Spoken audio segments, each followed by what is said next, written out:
In 2008, millions of Americans lost their homes. Banks collapsed. Families were destroyed. But while ordinary people suffered, Wall Street saw an opportunity. Private equity firms swept in, buying foreclosed homes for pennies on the dollar. They promised to stabilize neighborhoods. Instead, they created the largest wealth transfer in American housing history. Today, institutional investors own over 550,000 single-family homes across the United States. They control entire zip codes. They've turned the American dream into a subscription service. And the families who once would have owned those homes now pay rent to Wall Street forever. This isn't a market correction. It's a hostile takeover. And no one in Washington is stopping it. The transformation began quietly in the wreckage of the housing crash. After 2008, distressed properties flooded markets nationwide. Families who lost everything walked away from homes worth half their mortgages. Banks held toxic assets they couldn't sell fast enough. Entire neighborhoods sat empty, lawns overgrown, windows dark. Private equity smelled blood. Firms like Blackstone, Invitation Homes, and American Homes for Rent raised billions from sovereign wealth funds and pension managers. Their pitch to investors was elegant in its simplicity. Buy low, rent high, and extract wealth from housing indefinitely. Turn the foreclosure crisis into a generational profit machine. Between 2011 and 2014, institutional investors purchased over 200,000 single-family homes. They paid cash, closed in days, and outbid every regular buyer who needed mortgage approval. Neighborhoods that should have recovered with new homeowners instead became rental colonies controlled by distant corporate headquarters. The numbers were staggering from the start. Blackstone alone spent $9.6 billion acquiring 48,000 homes in just 3 years. That's more homes than most cities contain. Invitation Homes became the largest single-family landlord in American history before most people knew the company existed. Their growth was exponential, their appetite unlimited. What made this different from traditional landlords was scale and intent. Mom-and-pop investors owned 1 or 2 rentals and lived in the communities they served. Private equity owned thousands in the same city. They didn't compete in housing markets. They dominated them. They set prices, controlled inventory, and dictated terms to tenants who had nowhere else to turn. By 2015, institutional ownership exceeded 20% in cities like Atlanta, Phoenix, and Charlotte. In certain zip codes, the number climbed past 40%. Regular families trying to buy starter homes found themselves bidding against algorithms with unlimited capital. The competition wasn't fair. It was never meant to be. The promise was neighborhood stabilization. Vacant. Homes would be renovated and occupied. Property values would recover. Communities would rebuild. The reality was neighborhood extraction. Every home that became a rental removed one ownership opportunity from the market permanently. The American dream became a monthly payment to Wall Street. What state do you live in? Drop it in the comments, because the numbers in your backyard might shock you. The business model Wall Street built wasn't about housing people. It was about harvesting them. Private equity firms engineered a system to extract maximum value from every property while minimizing investment in maintenance, community, or long-term sustainability. The playbook was ruthless in its efficiency. First, acquire homes in bulk at distressed prices when desperate sellers had no leverage. Second, renovate minimally, focusing only on cosmetic fixes that justify higher rents without addressing structural issues. Third, implement institutional rental management with automated rent increases, aggressive fee structures, and algorithmic pricing that pushed tenants to the edge of affordability. Fourth, securitize the rental income into bonds sold to investors demanding predictable quarterly returns. That last step locked in the extraction permanently. Once rental income became collateral for Wall Street securities, landlords couldn't lower rents even if they wanted to. Bondholders expected growth. Pension funds demanded returns. Tenants paid the price with every dollar they had. The rent increases were brutal and unrelenting. Between 2012 and 2023, institutional landlords raised rents an average of 7.4% annually, nearly double the rate of individual landlords who had relationships with their tenants. In markets like Phoenix and Tampa, increases exceeded 12% year after year, far outpacing wage growth. Families who could afford rent one year found themselves priced out the next. Fees multiplied alongside rent, creating a second revenue stream that tenants couldn't anticipate. Application fees of $75 to $150, administrative fees of $100 monthly for nothing more than processing a rent payment, pet fees, parking fees, trash fees, and amenity fees that added $300 to $500 to monthly costs. These weren't service charges. They were profit extractions designed to pad quarterly earnings without appearing in advertised rental rates. Maintenance became a profit center too, not an expense to be minimized, but a source of revenue to be maximized. Private equity landlords spent an average of $1,200 per home annually on repairs, compared to $3,800 for traditional landlords. The difference showed in every cracked foundation, leaking roof, and broken appliance. Tenants reported months-long waits for broken air conditioning in Florida summers, leaking roofs that destroyed belongings, and pest infestations that made homes unlivable. When repairs finally happened, residents often faced surprise charges for what landlords called damage beyond normal wear and tear. Eviction rates told the darkest story.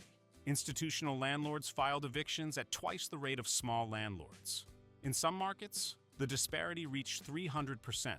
The reason was simple arithmetic. Evicting tenants allowed rent resets to market rates, boosting returns for investors. A family paying $1,400 monthly could be replaced with one paying $1,800. The disruption to human lives didn't appear on balance sheets. For Wall Street, every eviction was a revenue opportunity. For families, it was homelessness, credit destruction, and years of struggle to recover. The efficiency of the system was its cruelty. Algorithms determined rent increases based on local market data, squeezing tenants to the edge of affordability with mathematical precision. Automated systems flagged late payments for immediate fee assessment, adding charges before families could recover from temporary setbacks. Corporate call centers replaced local property managers who might show compassion, flexibility, or basic human understanding. Housing stopped being shelter. It became a financial instrument, optimized for extraction at every possible point. If this helps you understand what's really happening in the economy, hit subscribe. It's free, and it means you'll never miss these breakdowns. The damage to regular home buyers was immediate and permanent. Every house purchased by private equity was one less home available for a family to own. But the impact went far beyond simple supply reduction. The entire market dynamics shifted against ordinary Americans. Institutional investors didn't just remove inventory. They weaponized their market position against individual buyers.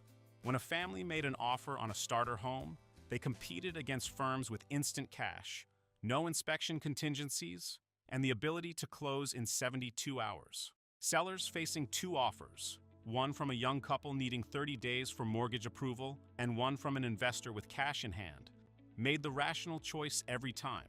The numbers revealed the massacre. In 2021, institutional investors purchased one out of every 7 homes sold nationwide. In hot markets like Atlanta, the ratio hit 1 in 4. First-time buyers, who historically represented 40% of purchases, dropped to 26%, the lowest share ever recorded.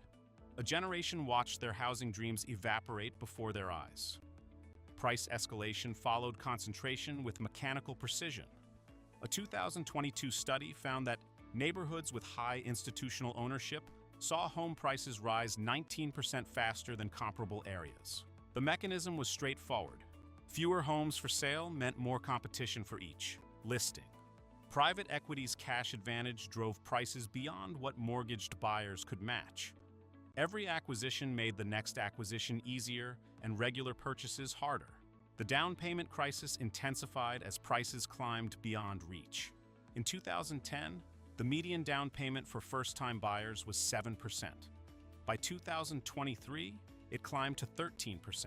On a $350,000 home, that meant an extra $21,000 families needed to save before they could even compete. Meanwhile, institutional buyers needed zero down payment because they paid cash from funds they raised from wealthy investors. Young families watched their savings fall further behind each year, running a race they could never win. A household saving $500 monthly would need over 4 years to accumulate a down payment. But in that same period, home prices rose faster than their savings grew. The goalposts moved perpetually out of reach, always receding toward the horizon. The generational wealth gap widened into a chasm that may never close. Homeownership builds equity over time, the foundation of middle-class wealth accumulation in America. When private equity blocked entry to ownership, they didn't just deny families housing. They denied them the primary wealth-building tool available to ordinary Americans. Every year of renting was a year of wealth not built, equity not accumulated, security not established.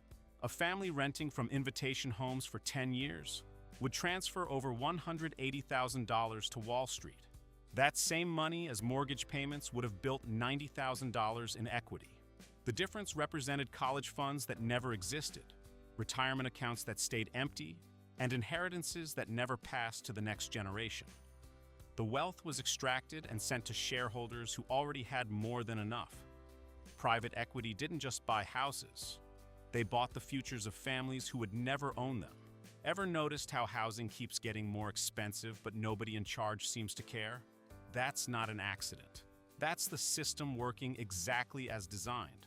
The rental market transformation extended beyond single-family homes into apartments, manufactured housing, and every form of shelter Americans needed. Private equity's appetite was unlimited, and its impact touched every corner of the housing ecosystem with devastating consistency. Apartment buildings faced the same extraction playbook perfected on single-family homes. Between 2015 and 2023, institutional investors acquired over $200 billion in multifamily properties. The largest deals targeted workforce housing, the affordable units middle-income families depended on, not luxury towers that were already priced for the wealthy. The pattern repeated in building after building. Buy aging but functional apartment complexes that served working families for decades. Implement cosmetic renovations like new paint, updated lobbies, and stainless steel appliances. Raise rents 30 to 50% overnight. Rebrand as luxury housing. Displace existing tenants who couldn't afford the increases and had nowhere else to go. Researchers called it renoviction, a term that captured the cynical manipulation of housing codes. Landlords would announce capital improvements requiring temporary relocation, then refuse to allow tenants back at the higher rents. In cities like Los Angeles and Denver, tens of thousands of affordable units disappeared through this legal loophole. Communities that took generations to build scattered in months. Manufactured housing communities became prime targets for some of the most predatory extraction. These neighborhoods housed over 22 million Americans, often retirees and working-class families, who owned their homes but rented the land beneath them. Private equity firms purchased the land, then raised lot rents beyond what residents could afford, knowing they had no realistic alternative. The cruelty was calculated with actuarial precision. Moving a manufactured home costs $15,000 to $25,000, assuming it survives the move at all. Residents trapped by moving costs had no choice but to pay whatever landlords demanded. Lot rents in private equity-owned communities rose an average of 8% annually, nearly 3 times the rate of inflation. The math was simple. Captive customers meant unlimited pricing power. Seniors on fixed incomes faced impossible math with no good solutions. A $200 monthly rent increase meant $2,400 annually. That money came from food budgets, medication funds, and emergency savings that were supposed to last through retirement. Some chose between heating and eating when winter came. Others lost their homes entirely after decades of ownership. Their life savings evaporated into corporate profits. Student housing followed the same trajectory as every other segment. Private equity firms acquired off-campus apartment complexes near universities, then raised rents knowing students had limited alternatives and federal loans to tap. The result was student debt compounded by housing costs that consumed living expense budgets intended for food and transportation. Graduates entered the workforce with crushing obligations and no path to homeownership. Every corner of housing became a profit center for extraction, and the most vulnerable Americans paid the highest price, while institutions celebrated record returns. The community destruction extended beyond economics into the fabric of neighborhood life itself. Institutional ownership fundamentally altered what it meant to live somewhere and belong to a community. Traditional landlords lived in or near their properties. They knew tenants by name, watched children grow up, and attended the same churches. They had incentives to maintain neighborhood relationships because their own quality of life depended on it. When problems arose, resolution happened through personal conversation and mutual understanding. Corporate landlords operated from distant headquarters in New York or San Francisco. Tenants communicated through apps and call centers staffed by workers who had never seen the property. Decisions came from spreadsheets optimizing quarterly earnings, not relationships built over years. The humanity of housing disappeared into algorithms and automation. Neighborhood stability collapsed as the ownership model changed. The average tenure in institutional rentals was 18 months, compared to 4 years in owner-occupied homes. Constant turnover meant neighbors never knew each other. Community associations dissolved without consistent membership. Block parties disappeared because no one stayed long enough to organize them. The social infrastructure that made neighborhoods safe and connected crumbled from neglect. Property maintenance followed market calculations rather than neighborhood standards. Corporate landlords learned that deferred maintenance boosted quarterly earnings, while long-term consequences affected future owners. The damage to home values and neighborhood aesthetics was someone else's problem. Overgrown lawns, peeling paint, and broken fences spread through institutional rental clusters like a visible disease marking corporate territory. Schools felt the impact in classrooms across the country. Residential instability meant student populations shifted constantly, disrupting educational continuity. Teachers couldn't build relationships with families who moved every year. Test scores in high-turnover neighborhoods declined measurably as students struggled to adapt to new schools repeatedly. The education gap widened along ownership lines, trapping children in cycles of disadvantage. Crime patterns shifted too as community bonds weakened. Research consistently showed that neighborhoods with higher home ownership rates experienced lower crime. Owners invest in community safety because they have stake in long-term outcomes. When institutional investors converted owner-occupied homes to rentals, they disrupted the community investment that kept neighborhoods safe. Residents with month-to-month leases had less incentive to report suspicious activity or organize neighborhood watch programs. Why invest in a place you'll leave in 18 months? Churches, little leagues, and civic organizations lost their foundations entirely. These institutions depended on long-term residents who invested in community life over years and decades. Transient rental populations couldn't sustain them. The voluntary associations that once defined American neighborhoods withered and died. Private equity didn't just extract money from housing. They extracted the soul from communities across America. But here's what makes this crisis permanent. The political system designed to protect homeowners was captured long ago by the very interests destroying them. The political response to institutional housing ownership ranged from silence to active encouragement.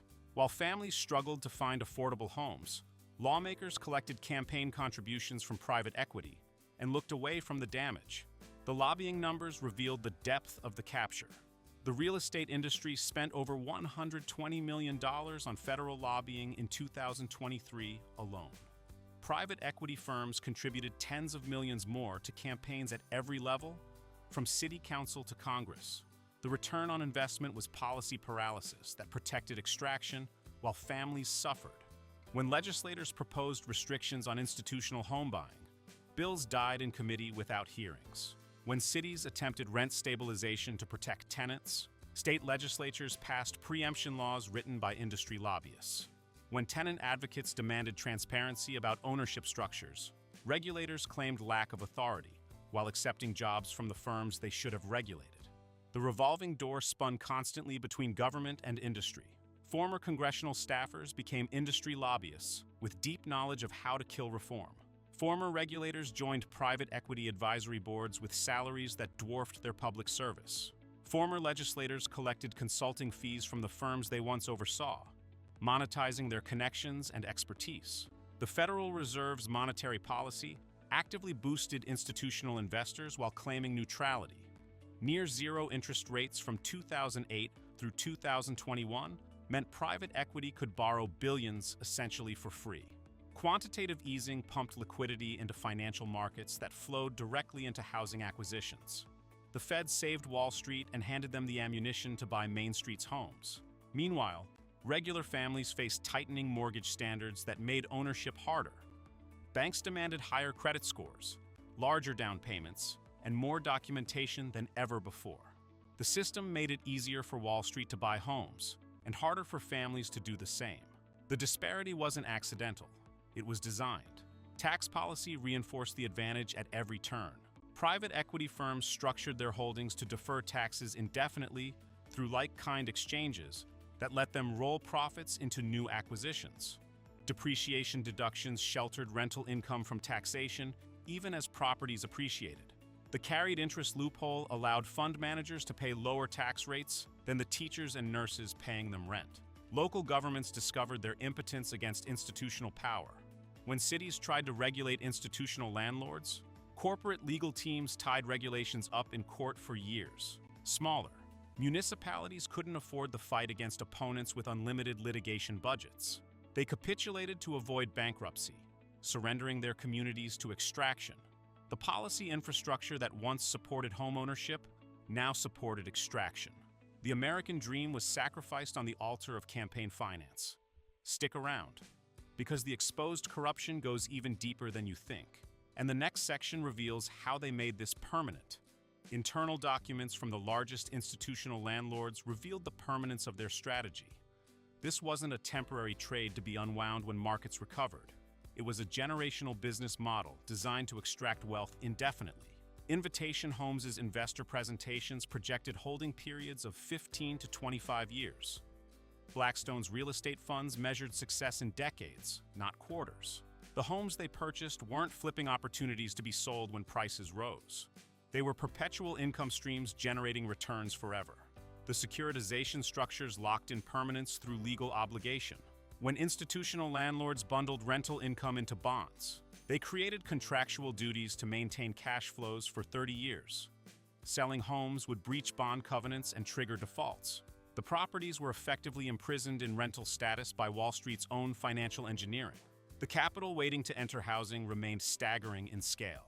In 2024, private equity firms held over $2.5 trillion in uninvested capital, called dry powder, searching for returns.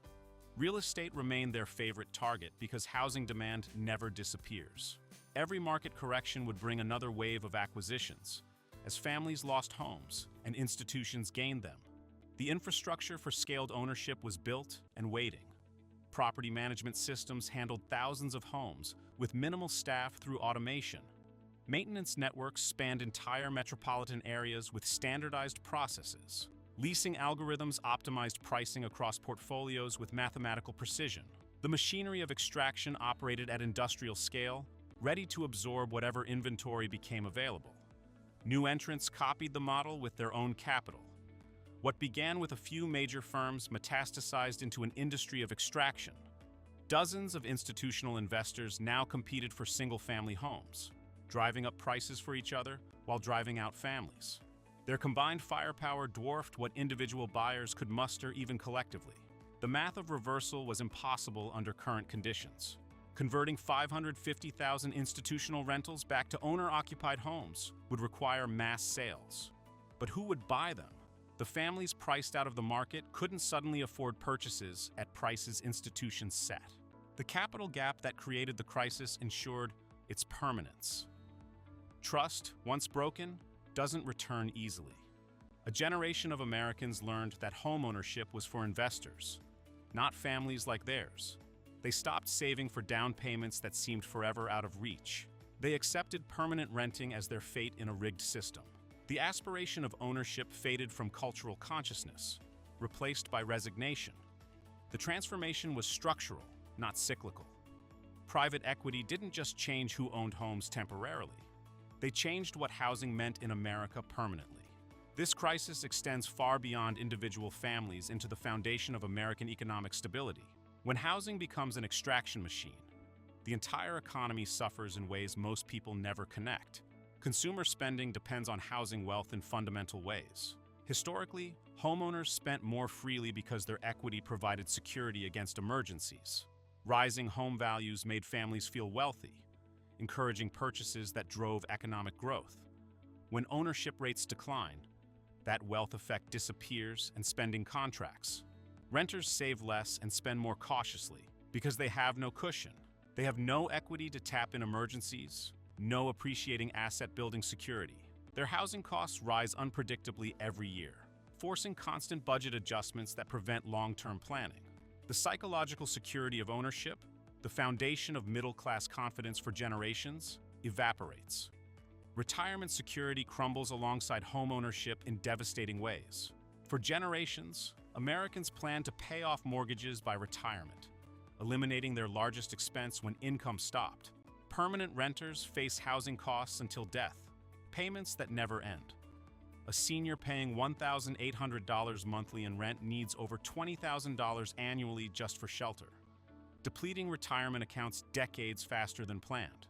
The wealth gap accelerates with each passing year.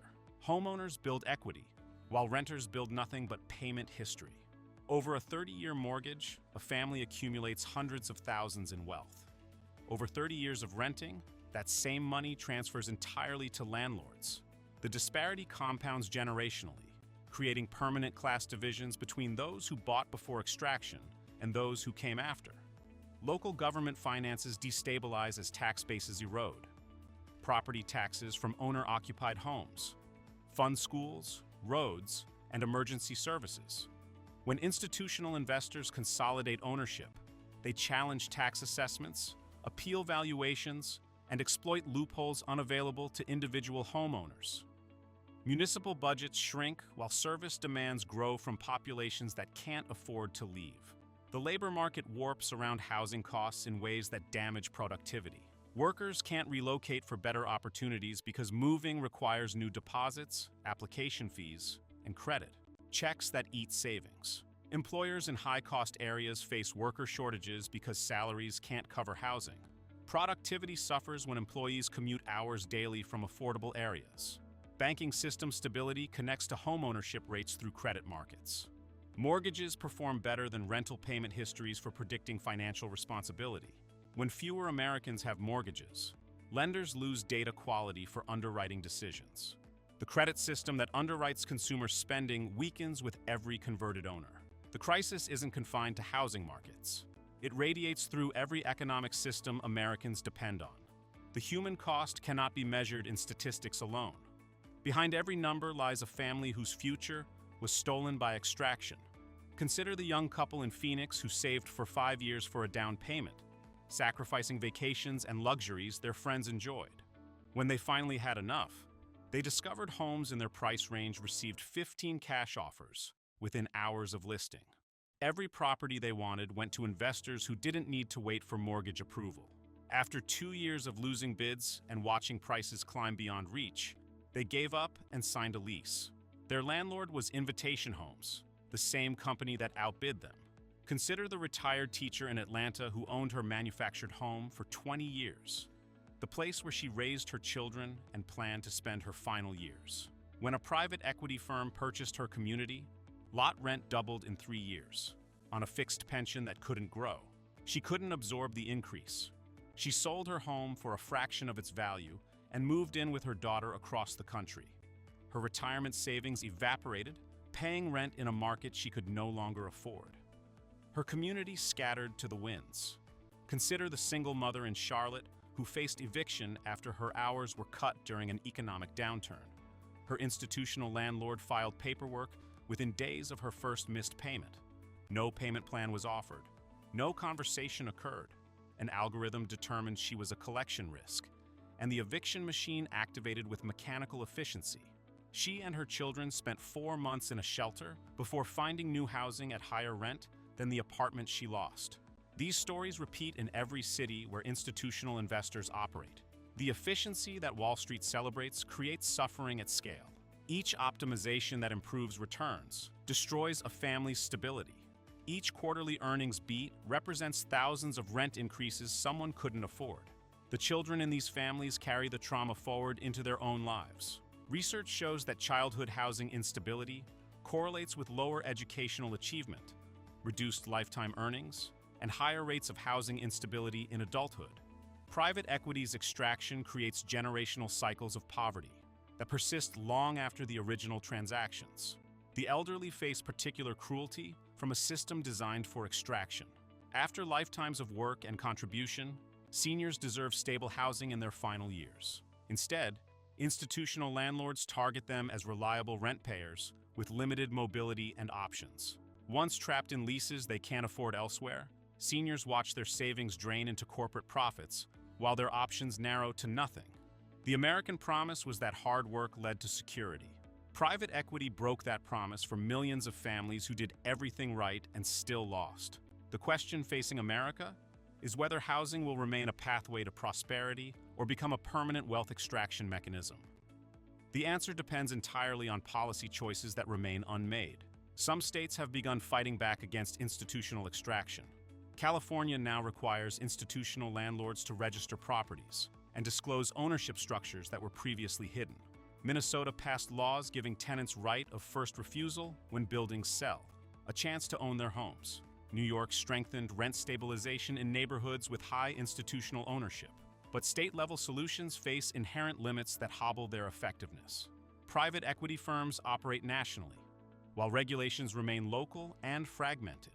Capital flows to the least regulated markets, concentrating damage in states that fail to act while rewarding the race to the bottom. Federal intervention remains essential and absent from serious consideration. Proposals to limit institutional purchases have stalled repeatedly in committees controlled by recipients of industry contributions. Tax reforms that would remove private equity advantages face lobbying opposition with unlimited budgets. The political will to challenge Wall Street remains insufficient to overcome campaign finance realities. The path forward requires treating housing as infrastructure essential to society, not just investment for returns. Public land trusts could remove properties from speculative markets permanently. Right-to-purchase programs could give tenants ownership opportunities when landlords sell. Tenant protection laws could limit rent increases and eviction rates that destabilize families. International examples show alternatives are possible and work. Germany limits corporate housing ownership and provides tenant protections that keep rents affordable for working families. Singapore's public housing system ensures over 80% of residents own their homes through government support. Vienna's social housing demonstrates that quality, affordable shelter can exist outside market extraction. America once understood housing as a social good essential to democracy. The GI Bill built the middle class by making homeownership accessible to returning veterans. The mortgage interest deduction encouraged ownership as national policy. That consensus shattered when Wall Street discovered housing as an asset class. Rebuilding requires remembering what housing meant before it became a financial instrument. Shelter from the elements, stability for families, community with neighbors, wealth that passed to children instead of corporations. The tools exist and have been proven elsewhere. Denmark taxes institutional property purchases at rates that discourage speculation. Canada banned foreign corporate buyers from residential markets entirely. Japan's strict zoning allows housing supply to meet demand, preventing the scarcity that private equity exploits. America could implement similar measures tomorrow with sufficient political will. The obstacle isn't policy knowledge or economic theory. It's political courage.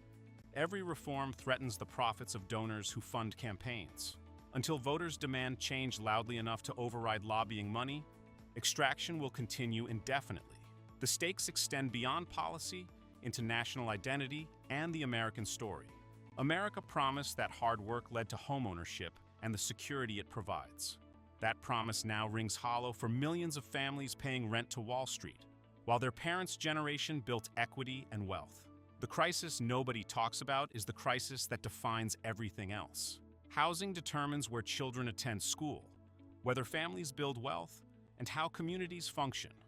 When private equity captured housing, they captured the mechanism of American opportunity itself. The numbers don't lie. 550,000 homes removed from ownership markets. Billions in wealth transferred annually from families to funds. A generation locked out of the primary tool for building middle-class security. This wasn't inevitable. It was engineered by people who understood the system and designed it for extraction. And it continues because those profiting have more political power than those suffering. The question isn't whether private equity destroyed American housing.